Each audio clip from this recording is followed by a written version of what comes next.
प्यारे विद्यार्थियों, छोटे भाइयों बहनों, मिशन इंस्टीट्यूट प्रयागराज में आपका स्वागत है, अभिनंदन है। मैं संजय सिंह परिहार आपको संविधान में आज मौलिक अधिकार या मूल अधिकारों पर चर्चा करूंगा।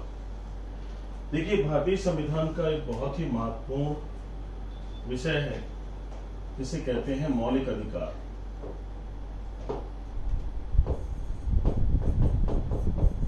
मौलिक अधिकार या मूल अधिकार भी कह सकते हैं, शॉर्ट में कहते हैं एफआर, यानी फंडामेंटल राइट्स।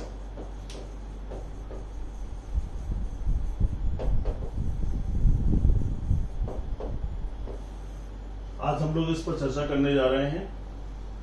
पहले थोड़ा सा समझ लें कि अधिकार क्या है। अधिकार का मतलब होता है एक शक्ति से। अधिकार का मतलब है एक शक्ति, यानी पावर, जो ये बताती है कि आपको इस चीज को रखने की शक्ति प्राप्त है, आप ऐसा कर सकते हैं, इसे करने की शक्ति प्राप्त है। तो अधिकार बहुत तरह के हैं जिन पे हम विधिक अधिकारों की बात कर सकते हैं, सांपत्तिक अधिकारों की बात कर सकते हैं, वैवाहिक अधिकारों की बात कर सकते हैं, सामाजिक अधिकारों की बात कर सकते हैं। अधिकार बहुत तरह से हैं, लेकिन आज जो हमारा मेन टॉपिक है वो है मौलिक अधिकार। ठीक है, हम उसी पर सीधे फोकस कर रहे हैं। मौलिक अधिकार हमारे भारतीय संविधान के भाग 3 में है और कहां से कहां है? अनुच्छेद 12 से 35 में है। देखिए, बहुत कॉमन क्वेश्चन है लेकिन बड़ा इंपॉर्टेंट क्वेश्चन है। संविधान निर्माताओं ने हमारे इसकी जगह कहां दी? भाग 3 में दी और 12 से 35 के बीच में दी। देखिए, मौलिक अधिकार वास्तविकता में देखा जाए तो ये मानवाधिकारों का हिस्सा है। किसका है? मानवाधिकारों का हिस्सा। मानवाधिकार, मानवाधिकार क्या होते हैं? जो मानव होने के कारण प्राप्त होते हैं। मानव होने के कारण, इसी वजह से इनको हमारे पूरे विश्व में एक बहुत बड़े अधिकारों के रूप में स्वीकार किया गया और संस्था का नाम है संयुक्त राष्ट्र संघ, यूनाइटेड नेशन ऑर्गेनाइजेशन, यूएन। इसने क्या किया? 10 दिसंबर 1948 को, ये डेट इंपॉर्टेंट है, इस डेट को मानवाधिकारों की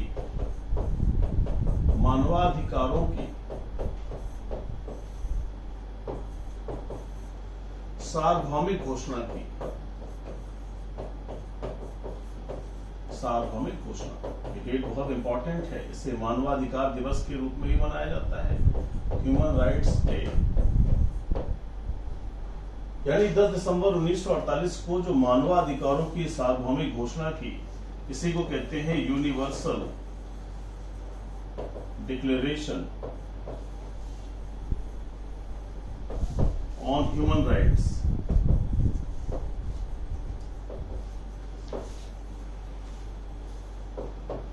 (1948) 1948 की मानवाधिकारों की सार्वभौमिक घोषणा है, जिसमें जीवन के लिए वो सभी अधिकार जो जीवन को संपन्न बनाते हैं, सुखद बनाते हैं, सर्वांगीण विकास जिसमें छिपा होता है, ऐसे अधिकारों का कहीं ना कहीं उल्लेख इनमें किया गया।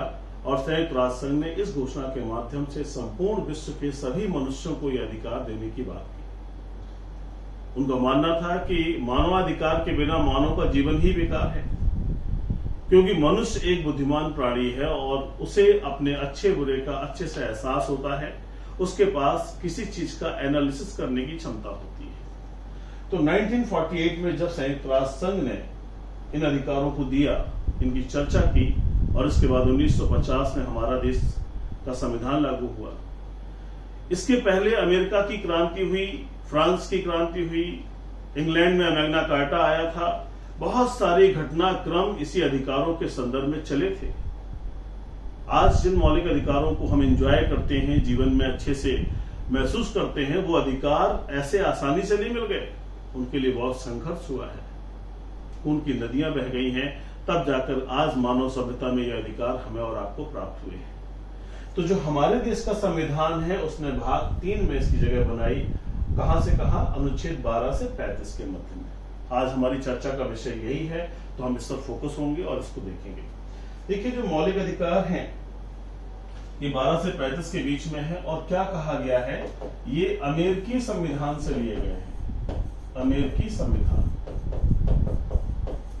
एक बड़ा कॉमन सा क्वेश्चन है, कहां से लिए गए हैं? तो अमेरिकी संविधान से लिए गए हैं। और वास्तविकता में देखा जाए तो अमेरिका में बहुत संघर्ष हुआ है, वहां के संघर्ष की कहानी मौलिक अधिकारों में साफ साफ दिखती है। और हमने भी जब देश का संविधान बनाया, हमारे संविधान सभा के लोगों ने जब संविधान की रचना की, तो उन्होंने भी उन बातों को महसूस किया कि भारत भी विविधताओं से भरा देश है, यहाँ भी मौलिक अधिकार होने चाहिए।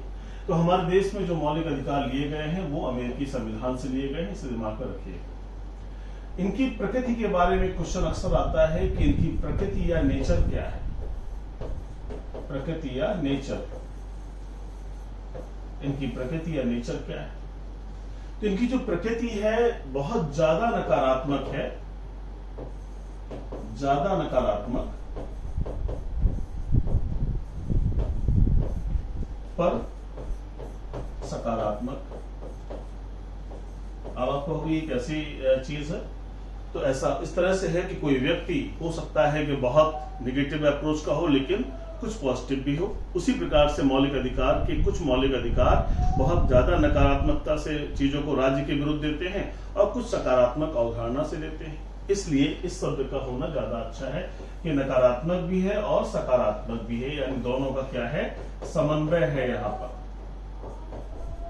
ठीक है, तो एक नकारात्मकता के साथ सकारात्मकता भी है। इसकी प्रकृति के बारे में जब चर्चा करते हैं तो इन बातों को ध्यान रखना पड़ेगा। ठीक है, अच्छा, ये दिए किसके विरुद्ध गए हैं? ये राज्य के विरुद्ध दिए गए हैं, यानी अगेंस्ट स्टेट हैं,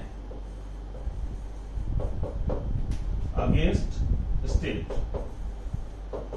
स्टेट का मतलब वो सभी अधिकारी, वो सभी कर्मचारी जो देश की व्यवस्था को बनाने का कार्य कर रहे हैं, उनसे ऐसे कार्य हो सकते हैं जिसे व्यक्तियों के, नागरिकों के मौलिक अधिकारों को छीना जा सके। इस वजह से ये अधिकार राज्य के विरुद्ध हैं। यानी सबसे पहले देखोगे आप, अक्सर पुलिस के विरुद्ध मुकदमे होते रहते हैं, जिला अधिकारी के विरुद्ध होते रहते हैं, एसडीएम के विरुद्ध होते रहते हैं, जो भी जहां विपणन अधिकारी के विरुद्ध होते रहते हैं। यानी जो भी सामाजिक कार्यों में इन्वॉल्व है, उसमें जब भी कोई चीज गड़बड़ होगी, जब भी किसी के अधिकारों का हनन होगा, तो उस पर कार्रवाई होगी, क्योंकि न्यायालय जाकर के ही तो न्याय की उम्मीद की जाती है। तो ऐसे में इन बातों को भी ध्यान में रखना है कि प्रकृति मैंने आपको बताया और इनका नेचर बताया क्या है, साथ ही हमने ये भी बताया कि इसके विरुद्ध है। देखिए, मौलिक अधिकार जो है वो नैसर्गिक अधिकार है, नैसर्गिक अधिकार, यानी इन्हें कहते हैं हम कि प्राकृतिक न्याय के नियमों पर आधारित है। प्राकृतिक न्याय,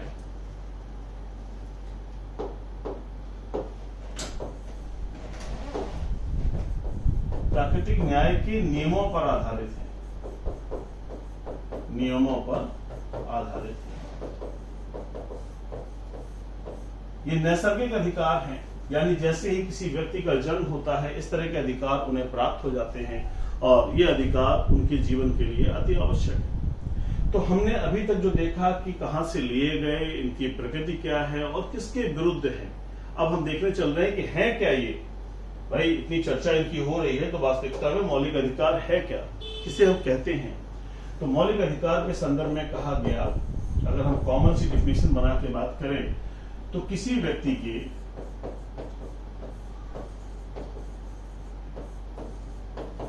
सर्वांगीण या संपूर्ण विकास के लिए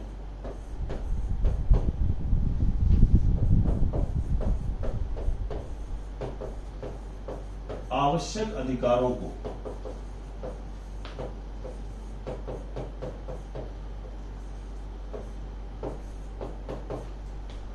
मूल अधिकार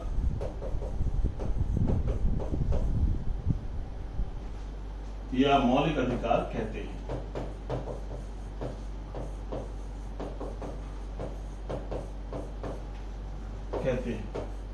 अब ये एक कॉमन और स्पष्ट परिभाषा है। क्या कहा गया है? किसी व्यक्ति के संपूर्ण विकास के लिए आवश्यक, for the development of all the faculties of any human, all the faculties, संपूर्ण विकास, सर्वांगीण विकास, कंप्लीट डेवलपमेंट, उसके लिए जिन अधिकारों की आवश्यकता होती है, ऐसे अधिकारों को हम क्या कहते हैं? मूल अधिकार या मौलिक अधिकार कहते हैं। तो ये अधिकार हमारे सर्वांगीण विकास। अब सर्वांगीण विकास को हम कैसे डिफाइन करेंगे? तो कहा गया कि शारीरिक विकास,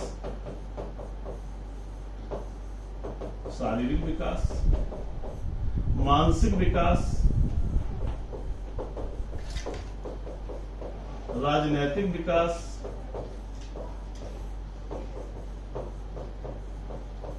शैक्षणिक विकास,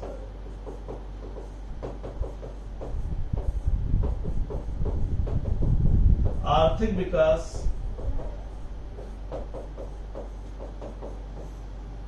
ये सभी विकास की परिकल्पना में आते हैं। यानी हर तरह का विकास जो जीवन के लिए अति आवश्यक है, चाहे वो शरीर के विकास की बात करें या मस्तिष्क के विकास की बात करें या राजनीतिक जीवन में लोकतंत्र में ऊंचाइयों तक उठने की बात करें या शैक्षणिक शिक्षा के स्तर की विकास करें या आर्थिक प्रगति की बात करें, तो सर्वांगीण विकास जितने तरह से संभव हो सकता है वो सभी क्या है? वो सभी क्या है? फंडामेंटल राइट्स हैं। यानी ये मूल अधिकारों का उद्देश्य है कि किसी व्यक्ति का संपूर्ण विकास हो सके। तो हमने यहाँ एक परिभाषा के माध्यम से देखा कि किसी व्यक्ति के संपूर्ण विकास के लिए जिन अधिकारों की आवश्यकता होती है उन्हें हम क्या कहते हैं? मौलिक अधिकार। आइए आगे चलते हैं। भारतीय संविधान में मौलिक अधिकार कहाँ पर हैं? तो कहा गया है भाग 3 में है और कहाँ पे है? अनुच्छेद 12 से 35 है, आर्टिकल 12 से 35 है। तो कौन कौन से अधिकार हैं? अगर हम दो अधिकारों को डिफाइन करें, पहला एक तो आपका अनुच्छेद 12 है जिसमें राज्य के बारे में बताया गया है, यानी स्टेट शब्द के अंतर्गत क्या क्या आता है। स्टेट, क्योंकि हमें मौलिक अधिकार राज्य के विरुद्ध ही तो प्राप्त हैं, तो ये जानना बहुत जरूरी है कि राज्य शब्द के अंतर्गत क्या क्या आता है। हमने आपको राज्य डिफाइन किया था, अगर आपको पुरानी कक्षाएं याद आ रही हो, पूर्व की क्लास में हमने आपसे कहा था राज्य की परिभाषा को डिफाइन करते हुए कि एक क्या हो? एक भूमि हो, एक निश्चित भूमि हो,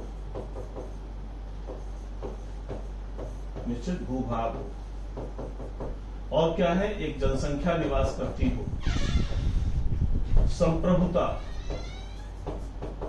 और सरकार की बात की थी। ये चार चीजें आवश्यक हैं और उसमें से अगर इनको देखा जाए तो उत्तर प्रदेश एक राज्य है, मध्य प्रदेश एक राज्य है। राज्य शब्द की परिभाषा के लिए ये आवश्यक है निश्चित भूभाग हो, जनसंख्या हो, संप्रभुता हो, सरकार हो। अगर ये सब कुछ है जहां पर उसे हम कहेंगे राज्य। लेकिन सिर्फ इतने से ही राज्य को डिफाइन नहीं कर सकते, इसलिए 12 में हम लोग क्या पढ़ते हैं कि राज्य शब्द के अंतर्गत कौन से, राज्य शब्द के अंतर्गत क्या आता है और इसको डिफाइन किया गया है। संसद के बारे में, राज्य के विधानमंडल के बारे में, ये सब इसी का हिस्सा है। स्थानीय प्राधिकारी, अन्य प्राधिकारी, आर्टिकल 12 है। 13 में अगर हम आ जाएं, अनुच्छेद 13 में, देखिए ये एक बेसिक कॉन्सेप्ट डेवलप करने के लिए आपकी क्लास है, इसलिए सभी बातों का एक सारगर्भित तो टू द पॉइंट बात होगी। बाकी जब समय होगा हम लोग विस्तार से पढ़ेंगे, कक्षाएं भी आएंगी, ऑनलाइन क्लासेस भी आएंगी और ऑफलाइन भी आएंगी, उनमें हम और विस्तार से पढ़ेंगे। लेकिन अभी जो बेसिक कॉन्सेप्ट समझ सकते हैं उसे हम लोग देख रहे हैं। अनुच्छेद 13 कहता है कि मौलिक अधिकारों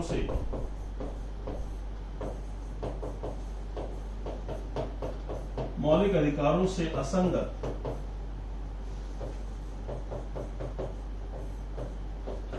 तथा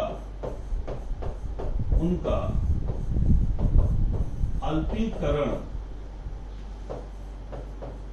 करने वाली विधियां।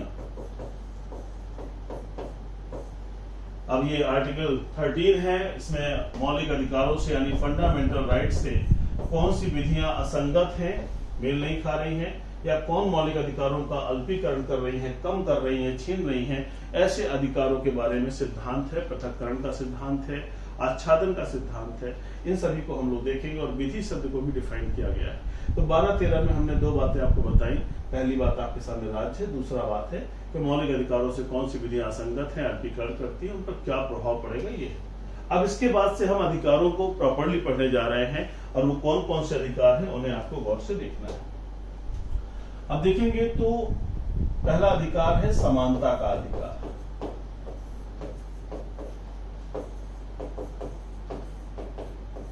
और समानता का अधिकार कहां पर है? अनुच्छेद 14 से 18 है। सम्मिलित करने को भी आ जाता है, ध्यान रखिएगा, सीधा सीधा प्रश्न है। दूसरा अधिकार कौन सा है आपका? स्वतंत्रता का अधिकार।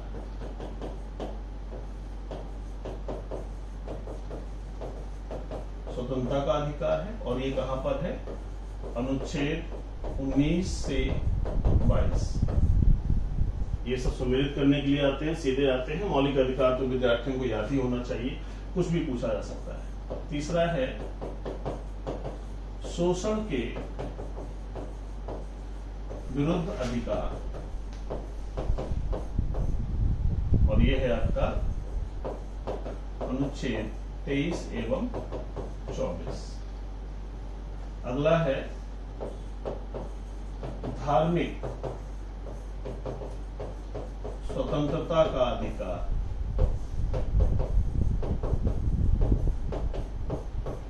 और ये कहां है? अनुच्छेद 25 से 28। फिर क्या कहा गया है? संस्कृति एवं शिक्षा संबंधी अधिकार, और ये है आपका अनुच्छेद 29 एवं 30। और अगला है आपका संवैधानिक उपचारों का अधिकार,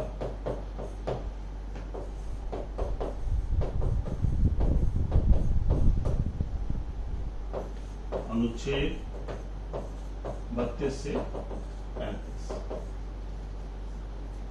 अनुच्छेद 31 का क्या हुआ? अनुच्छेद 31 जो है आर्टिकल 31 44वें कॉन्स्टिट्यूशनल अमेंडमेंट एक्ट 1978 से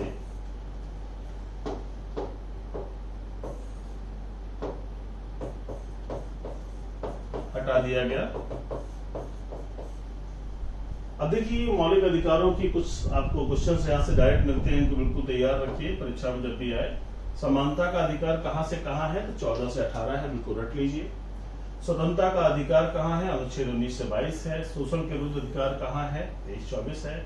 धार्मिक स्वतंत्रता का अधिकार कहां है? 25 से 28 है। और संस्कृत शिक्षा संबंधी अधिकार कहां है? 29-30 है। और संवैधानिक उपचारों का अधिकार कहां है? 32 से 35 है। तो एक बड़ा कॉमन सा क्वेश्चन हर परीक्षा में पूछा जाता है, इसलिए इसको ध्यान रखने की आवश्यकता है। ठीक है। अच्छा, मौलिक अधिकार जब हमें प्रदान किए गए तो मूल रूप से क्या पोजीशन थी? मूलतः 7 प्रकार के फंडामेंटल राइट्स दिए गए थे। फिर क्या हुआ? 44वां संविधान संशोधन अधिनियम आया, कॉन्स्टिट्यूशनल अमेंडमेंट एक्ट आया 1978। इसने क्या किया? ने संपत्ति के मूल अधिकार, राइट टू प्रॉपर्टी, संपत्ति के मूल अधिकार को क्या किया? इसने हटा दिया। और अनुच्छेद 300 का में इसे विधिक अधिकार के रूप में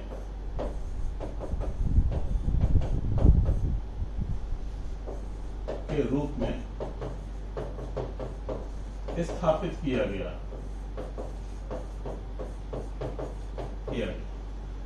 तो देखिए ये क्वेश्चन आपका यहां से बनता है कि भाई कितने मूल तरीके से कितने अधिकार थे? तो मूल तरीके से देखा जाए तो 7 प्रकार के थे। बाद में क्या हुआ? 44वां संविधान संशोधन अधिनियम में संपत्ति के मूल अधिकार को हटाया और 300 का में इसे विधिक अधिकार बनाया। और फिर क्या कहा गया है? अब वर्तमान में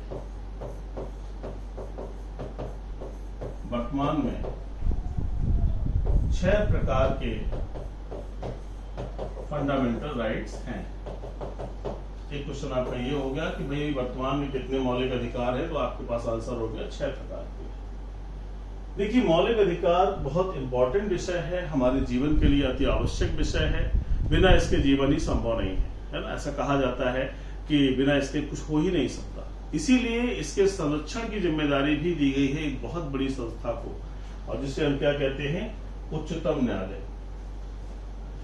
फंडामेंटल राइट्स के संरक्षक के रूप में उच्चतम न्यायालय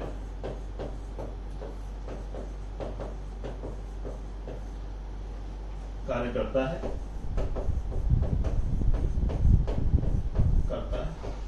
इसीलिए इसे क्या कहते हैं, कस्टोडियन ऑफ फंडामेंटल राइट्स, यानी मौलिक अधिकारों का संरक्षक कहा जाता है इसे। कॉमन क्वेश्चन बहुत बार आता है परीक्षाओं में, ध्यान रखिएगा इसे। अच्छा, ये किसके अंतर्गत करता है, तो हमने संवैधानिक उपचार पढ़े हैं 32 से 35, यहां पर हम लोग पढ़ेंगे, आने वाले समय में देखेंगे आर्टिकल 32 to 35। इसमें से अनुच्छेद 32 के अंतर्गत, अनुच्छेद 32 के अंतर्गत कोई भी पीड़ित या प्रभावित व्यक्ति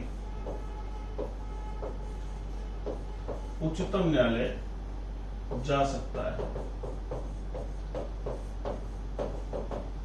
उच्चतम न्यायालय जाने की बात कही गई है आर्टिकल 32 में। देखिए, 32 बहुत इंपॉर्टेंट है और इसमें कुछ खास बातें हैं, इसी वजह से अधिकार मिला है। मौलिक अधिकार का जब हनन होगा तो अनुच्छेद 32 में सुप्रीम कोर्ट, आर्टिकल 32 में सुप्रीम कोर्ट और आर्टिकल 226 में हाई कोर्ट जाने का अधिकार है। ये ध्यान रखने की जरूरत है। फंडामेंटल राइट्स, और यहां भी fundamental rights plus legal right, दोनों की बातें अलग अलग। पूर्व की कक्षा में मैंने इस पर चर्चा की थी। अब जब 32 में जाएंगे, हम इसकी बात करें अभी, तो कौन कौन सी कंडीशन से जहां जा सकते हैं। जैसे अगर हम पहली स्थिति देखें तो ये रिट दी गई है। इसमें अनुच्छेद 32 में 5 प्रकार की रिट है। 5 रिट है। कौन कौन सी रिट है, मैं एक एक करके उनको लिख रहा हूं, ध्यान दीजिएगा। मौलिक अधिकारों को प्राप्त करने की दिशा में अति महत्वपूर्ण है। पहली है बंदी प्रत्यक्षीकरण, जिसे हैबियस कॉर्पस बोलते हैं। बंदी व्यक्ति को सशरीर न्यायालय में प्रस्तुत किया जाए। पहली रिट बंदी प्रत्यक्षीकरण, इसे हैबियस कॉर्पस बोलते हैं। दूसरी रिट है आपकी परमादेश, मैंडेमस कहते हैं इसे। हम आदेश देते हैं, वी ऑर्डर यू, देते हैं। तीसरी रिट है अधिकार प्रच्छा, को वारंटो बोलते हैं इसे। किस प्राधिकार से, व्हाट इज योर अथॉरिटी। चौथी रिट है आपकी प्रतिषेध। प्रतिषेध का मतलब होता है प्रोहिबिशन, माने रोकना। और पांचवी रिट है आपकी अधिकार प्रच्छा, प्रतिषेध। ये बिल्कुल दिमाग में रख लीजिएगा, ठीक है ना, क्योंकि बिना इनके काम होने वाला नहीं है। तो हमने आपको बताया कि बंदी प्रत्यक्षीकरण, परमादेश, इनके सबके शाब्दिक अर्थों को भी देखना है, और अधिकार प्रच्छा और ये उत्प्रेषण, एक आपकी यहाँ पर रह गई थी उत्प्रेषण। ये दोनों न्यायिक प्रगति की है, ये अलग कैटेगरी है। उत्प्रेषण, यहाँ ध्यान दीजिएगा। तो उत्प्रेषण का अर्थ होता है रद्द करना, इन दोनों को ध्यान रखना है कि ये कैसी रिट है, ये न्यायालय के संदर्भ में है, न्यायालय के संदर्भ में, और ये जो है अलग अलग है, सबके अलग अलग मायने हैं, अलग अलग अर्थ है। बंदी प्रत्यक्षीकरण माने जिस व्यक्ति को बंदी बना लिया गया है, जिस व्यक्ति को क्या किया गया है, बंदी बना लिया गया है, यानी बंदी व्यक्ति को न्यायालय के समक्ष यानी कोर्ट में प्रस्तुत किया जाए। परमादेश रिट किसके खिलाफ होती है, पब्लिक सर्वेंट के खिलाफ होती है। जब कोई पब्लिक सर्वेंट, लोक अधिकारी या लोक सेवक जब क्या करे कि अपने कर्तव्य का पालन ना करे, तब परमादेश आती है। अधिकार परीक्षा जब कोई व्यक्ति बिना किसी बिना किसी अथॉरिटी के कोई काम करता है, तब ये रिट आती है, तो ध्यान रखना है। और ये दोनों रिट ध्यान रखिएगा, परीक्षा में ये बहुत अच्छा क्वेश्चन है, मैं देखने लगा था कि ऊपर तो नहीं रह गया, तो इसको याद रखिएगा। ये दोनों न्यायालय के संदर्भ में है, प्रतिषेध और उत्प्रेषण, यानी इसका मतलब है रोकना और इसका मतलब है रद्द करना। तो परीक्षाओं में इससे भी क्वेश्चन आते हैं, मौलिक अधिकार का बहुत इंपॉर्टेंट पार्ट है। तो आर्टिकल 226 में जब हाईकोर्ट जाने की बात आएगी तब भी इन रिट्स में जा सकते हैं, और जब अनुच्छेद 32 में सुप्रीम कोर्ट जाने की बात आएगी तब भी हम यहाँ पर जा सकते हैं। तो प्यारे भाइयों और बहनों, मैंने आज आपको मौलिक अधिकारों के संदर्भ में एक बेसिक जानकारी दी है। हालांकि क्वेश्चंस आपको परीक्षाओं में यहाँ से भी मिल जाएंगे। मौलिक अधिकार क्या है, कहाँ से लिए गए हैं, इनकी प्रकृति क्या है, इनका किसके विरुद्ध हैं, ये सारी बातें मैंने आज आपको बताई। इसके साथ ही साथ कौन कौन से मौलिक अधिकार हैं, किस क्रम में सारी बातें दी गई हैं, सारी चीजों का मैंने आपको उल्लेख किया है। इन्हें ध्यान रखिएगा। कैसे मौलिक अधिकारों को प्राप्त करने के लिए आर्टिकल 32 में व्यवस्था दी गई है, 5 रिट कौन सी हैं, एक छोटी सी क्लास में सारी बातों को समाहित करने का प्रयास किया है। देखिए, मिशन इंस्टीट्यूट प्रयागराज में सभी विषय की कक्षाएं चल रही हैं। आप निश्चित रूप से वहां से चीजों को कलेक्ट कर सकते हैं, देख सकते हैं। मिशन इंस्टीट्यूट प्रयागराज के नाम से हमारा यूट्यूब पर चैनल है, गूगल प्ले स्टोर पर हमारा एप्लीकेशन है, टेलीग्राम पर हमारा चैनल है, और फेसबुक पर हमारा पेज है, मिशन इंस्टीट्यूट प्राइवेट लिमिटेड के नाम से। तो आप, अगर आपको अच्छा महसूस होता है तो जरूर सब्सक्राइब करिए, फॉलो करिए, ज्वाइन करिए, डाउनलोड करिए, और कमेंट करके हमें जरूर बताइए कि हमारी बातें आपको समझ में आ रही हैं। अगर समझ में आ रही हैं तो उनके प्रॉपर नोट्स बनाइए, और अगर अच्छा लगता है तो जरूर शेयर भी करिए, ताकि और आपके जैसे विद्यार्थियों तक ये बातें पहुंच सकें और आने वाले समय में हम लोग सफलता में सहभागी बन सकें। बहुत जल्दी आपको यूपीएसआई की वैकेंसी और यूपीपी की वैकेंसी की सूचना मिल जाएगी। मोस्ट प्रोबेबली आपको जुलाई के 2nd से 3rd वीक के बीच में सारी चीजें आपके पास आने वाली हैं। तो उसकी तैयारी हम पहले से करें। बार बार ये डिस्कशन करना कि वैकेंसी कब आएगी, वैकेंसी कब आएगी, जो इसका इंतजार करते हैं वो हमेशा पीछे ही रहते हैं। हालांकि दुनिया भर में बहुत सारी अनियमितताएं हैं, बहुत सारी नेगेटिविटी है, लेकिन विद्यार्थी जो कर्मवान है, कर्मठ है, संघर्षशील है, वो तो फिर प्रयास ही कर सकता है। उसको यही करना चाहिए, हमेशा लगे रहना चाहिए। और ये आज तक कभी ऐसा नहीं हुआ है कि जिसने पूरी मेहनत की है, पूरा संघर्ष किया है, लगा रहा है और वो सफल नहीं हुआ। प्रयागराज से खाली हाथ वही लोग जाते हैं जो कहीं न कहीं निराशावादी विचारधारा के होते हैं, या जिनके अंदर कर्म करने की क्षमता नहीं होती है, या जो कर्म को लापरवाही बता करके और सारी बातें करते हैं। हाँ, ये अलग बात है, कुछ लोग भी बैकडोर से भी घुस गए, बड़े बन गए, उनका रोना लेके हम नहीं बैठ सकते। वो अपना भाग्य लेकर आए हैं, हमारी अनियमितताओं के बीच में उनको मौका मिल रहा है। कहीं न कहीं कमियां हैं, लेकिन हम इस कमी का लेकर के अपने जीवन को परेशान नहीं कर सकते। तैयारी करते रहिए, निरंतर लगे रहिए। जीवन में जो लड़ा है वही आगे बढ़ा है। जय हिंद।